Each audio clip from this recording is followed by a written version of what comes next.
لو ما شفتش ارك حرب الاله الثلاثه من انمي طوكيو ريفنجر الموسم الرابع فروح شوف الاول، وده طبعا لو حابب تعرف الحكايه من اولها. هسيب لك قائمه التشغيل تحت في الوصف، موجود فيه الفيديوهات كامله عن الموسم الرابع، وتعالوا نكمل باقي الحكايه. والمعركة لسه مشتعلة ما بين عصابة برهمان وعصابة روكهاري، ولكن بيظهر زعيم عصابة كانتو مانجي. ايوه يا جماعة، ده هو مايكي كين. سينجي حرفيا مصدومة، بتقول جميع العصابات الثلاثة موجودين هنا. تيكيميتشي بيقول مستحيل مايكي كين يقاتل هنا، ده حرفيا هيخلص علينا كلنا. تاكيومو بيقول هو القتال ده كله ليه اصلا؟ معقولة كل ده من اجل دراكن؟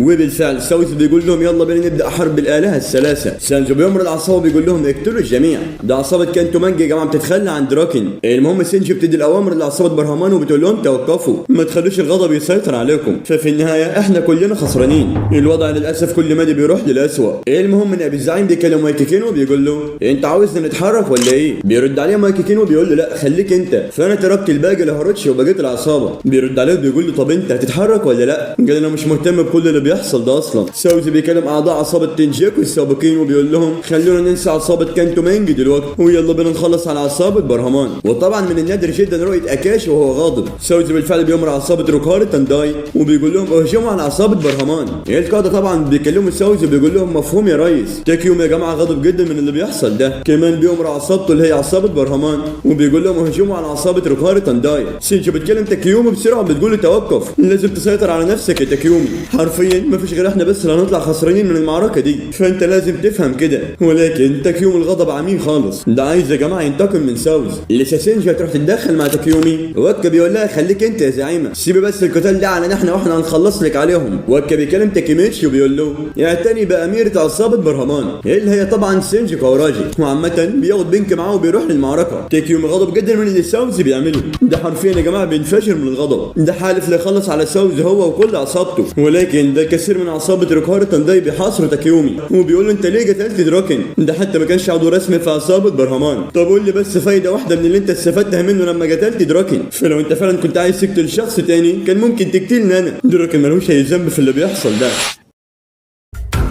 تاكيومو بيقول لاعضاء العصابه سيبوني اروح لساوز، انا لازم اخلص على الحقير ده هواتي. ساوز بيكلم تاكيومو بيقول اللي احنا فيه ده حرب يا غبي، وحرفيا عصابه روكهاري تانداي ماسكين تاكيومو من كل ناحيه، ده مش عارف يفلت منهم يا جماعه. ساوز لسه خلاص هيدي الضربه القاضيه لتاكيومي، وسرعان ما بيخش بينك على الخط وبيقدر يحميه. بيكلم ساوز بيقول ضربتك دي ضعيفه، فبالنسبه لواحد زيك وبحجمه ده كنت متوقع منك ضربه اقوى من دي. وهوبا وفي وسط حديثهم سرعان ما بيخش وكا من ورا ساوز وبيقدر يديله برجل حرفيا بيصيبه. ايوه يا جماعه دول هم الثنائي الاسطوري. بيكلموا ساوز وبيقولوا له محدش مننا هيقدر يتغلب على تاكيومي، فده في النهايه هو تحت سينجي على طول. ساوز بيقول لهم مش مرجله دي يا جدعان 2 على 1 يعني. وكمان بيقول لهم الجير الاول من التنانين السود دول ناس حمقى. وبالفعل كاكوتشي بيخش على الخط، ده بيقدر يا جماعه يدمر كل اللي بيقف قصاده. كاكوتشي برضه مستواه في حته تاني خالص وما يستهنش بيه، ولكن وفجاه بيلاقي سينجي قدامه ماسك السيف، لسه خلاص هيغفل كاكوتشي من وراه ويطعنوه، ولكن كاكوتشي بياخد باله وبيقدر يتفادى الضربه. سينجي بيكلم كاكوتشي وبيقول له مهما كنت قويا في القتال فانت عمرك ما تكون قوي قصاد واحد بيستخدم الاسلحه، واللي هو طبعا السيف اللي ماسكه ده. ولكن سرعان ما بيلاقي واحد من وراه حرفيا بيفرتك وشه، بيقول له خلي بالك يا سينزو ان انا اقتلك ده اسهل من قتل بعوضه، اللي هو يعني ذبابه وكده. المهم واحد بيكلم عصابه كانتو مانجو بيقول لهم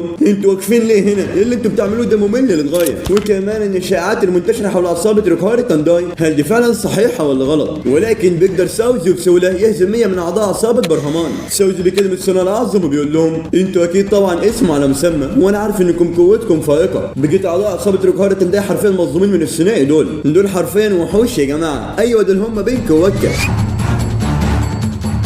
فقبل ان يتم انشاء الجيل الاول من التنانين السود هذان الاثنان قسموا منطقه كانتو، وبنرجع لذكريات الماضي واللي كانت كانتو مقسمه لجزئين، الجزء الغربي والجزء الشرقي. في الجزء الغربي من كانتو مع 600 عضو، واللي طبعا كانوا بيحتلوا عصابه ريجناروك، ودي كانت اكبر عصابه في البلاد في وقتها، وزعيمهم الذي مشى ذات مره غارقا في دماء اعقاب احد المعارك، واللي يا جماعه كان ملقب بالهويه الحمراء، واللي بالمناسبه اسمه اراشي كايزو، وده كان هو زعيم ريجناروك. اما منافس ريجناروك فكان الجزء بتاعهم الشرقي المقابل، واللي دول طبعا كانوا مع بعضهم عباره عن 12 عصابه قدرت تندمج معا، وده كله عشان يشكلوا كودو رينجو، وزعيمهم كان شخص ليه هبه جدا وقوي يدعى الفهد الابيض، واللي بالمناسبه اسمه اوموشي ويكاسا. وده يا جماعه زعيم كودو رينجو. تاكيميتشي حرفيا بيتصدم من الكلام اللي بيسمعه من سينجو، ما كانش يعرف ان الاثنين دول مشهورين بالطريقه دي، ولكن كانت العداوه بينهم شديده خالص، وطبعا الفضل في جمعهم معا واتحادهم بيعود الى رجل لم يعلم بشانه احد. تاكيميتشي بيقول له هو سانوشينو صح؟ فمنذ ذلك الحين اصبحت العصابات في كانتو متحده مجددا. المهم ساوزي بيكلم عصابه برهمانو وبيقول لهم تعالوا حاربوني انا، هاتوا اللي عندكم. فوكابيكو بيقول له بس كده عينيا يابا، وبالفعل وكابيكو بيخش على ساوزي، وده هو قتال بين اقوى اقوياء برهمان والزعيم روكهاري. ولكن الصدمه هنا ماكيكين يا جماعه لسه ما اتحركش لحد دلوقتي، كاكوتشي حرفيا بيبص عليه مظلوم. هل نسكت على كده وننسى ماضي ساوزي؟ لا والله، فانا اعرفكم ماضي ساوزي بالكامل من وهو صغير، علشان كده تعالوا نخش في ذكريات الماضي. كان في وقتها ما اسمهوش ساوزي، كان اسمه تيرانو مينامي، وده طبعا كان بيعيش في الاحياء الفقيره وتحديدا في دوله البرازيل. عاش مع والده وكان مصدره الوحيد للترفيه كان بيانو قديم، ووالده طبعا كان راجل اسمه دينو. المهم دينو بيكلم مينامو وبيقول له اعتقد ان هو حان الوقت عشان تتعلم العنف. وده يا جماعه ايام ما كان مينامي في سن الخامسه، قال له انت لازم يا مينامي تقتل اعدائك بدون رحمه. المهم مينامي في يوم من الايام بيخلص على واحد وبيروح لدينو بيقول له انا قضيت على واحد. دينو بيقول له عاش والله، اللي انت فيه ده يا ابني مبهر للغايه، وبما انك انت قدرت تقتل واحد فمن الان فصاعدا انا هطلق عليك اسم ساوزي. ودينو ده يا جماعه اللي قدامك كان ملك المدينه، وده كان احد رجال العصابات، وبالمال سجناه في ذلك اليوم قدر يشتري نفسه زوجا من الاحذيه وتعلم جميع انواع العنف. ثم وفي سن ال 12 ساوزي خلص على دينو، صدمه بكل المقاييس، ساوزي بيقتل ابوه يا جماعه.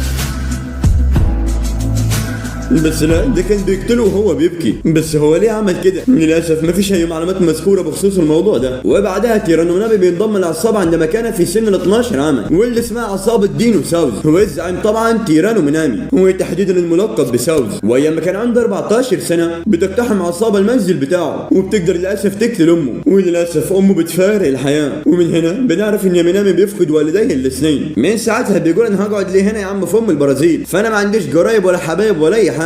وبالفعل مينامي بيقرر يروح يعيش في اليابان، وده لان بعض قرايبه بيعيشوا هناك. المهم بعد ما بيروح اليابان واثناء ما هو واقف واحد بيكلم ساوزي بيقول انت دريت بحادثه كانتو، دي كبار الرجال المشاركين في ذلك لقد انضموا الينا اليوم. بيقول انت قصدك على الناس اللي كانوا موجودين هناك ولا ايه؟ ولا طبعا يوكوهاما تانجيكيو، بيقولوا ده الاخوان الهيتاني من روبونجي، والزعيم الجريتاس على التنانين السود شيون مدرامي، وكمان موتي سورو من طوكيو مانجي في السابق، وموتشيزوكي من كانج زعيم كawasaki، وهؤلاء هم الرجال الرئيسيين في كانتو. ساوزي بيقول تمام يا عم بس احنا مش هنقدر نتغلب عليهم كلهم، ولكن انا طبعا عندي طموح ان اكون رقم واحد في اليابان. بيرد عليه وبيقول له طيب يا عم بس انت هتعمل حاجه زي دي ازاي؟ قال له ما تقلقش انا هبني عصابه خاصه بيا، وهوفي بعهد الخاص ان انا هكون الاقوى في اليابان. وطبعا ساوزي بيقدر يقتل الكثير من الناس واللي من ضمنهم صاحبه اللي كان بيكلمه، فبعدها بيخش السجن.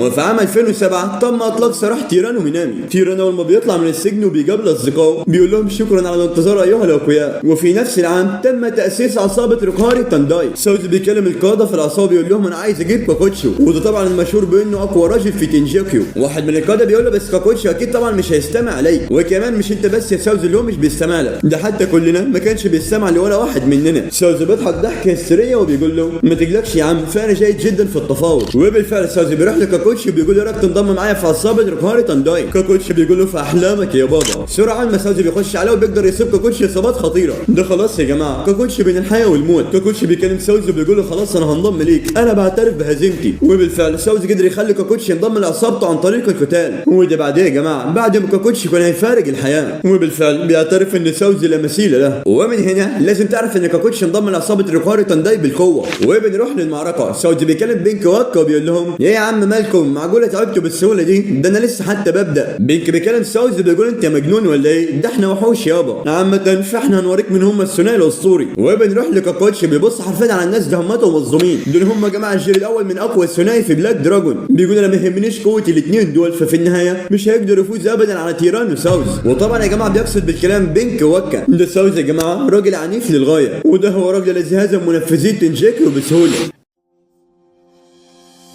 ومن هنا هنقف. استنونا في الاجزاء الجديده من حكايه تاكيميتشي انا موتوكي ريفنجر الموسم الرابع مانجا ملونه. فما تنساش اللايك والاشتراك لان ده بيفرق معايا جدا في جوده المحتوى اللي بنقدمه، طبعا بيخلينا نقدم محتوى افضل واسرع للمتابعين. واهم حاجه ما تنساش تصلي على سيدنا محمد وبس كده. جود باي.